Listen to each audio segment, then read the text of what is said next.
வணக்கங்க. இன்றைக்கி பாருங்கள், நம்ம சாரண கீரை தோட்டத்தில் விளைஞ்ச கீரை, அருமையாக முளப்பு கீரை பாருங்கள். அப்பா பறிச்சிட்டு வந்து கொடுத்தாரு தோட்டத்தில் இருந்து, கிள்ளிகிட்ருக்கு கடையிறக்காக. சூப்பராக இருக்குங்க இந்த கீரை. இது சாரண கீரைன்னு சொல்லுவாங்க.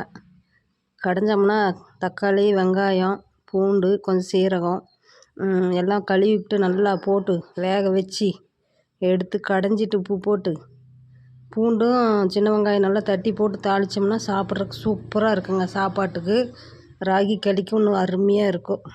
முளப்பு கீரை இதெல்லாம் இயற்கையான முறையில் விளைஞ்ச கீரை, உடம்புக்கு அவ்வளோ நல்லதுங்க. இதில் நிறைய சத்துக்கள் இருக்குது. இந்த மாதிரி தோட்டத்தில் இயற்கையான முறையில் விளைஞ்ச கீரை பிடிச்சா லைக் பண்ணுங்கள். பாய்.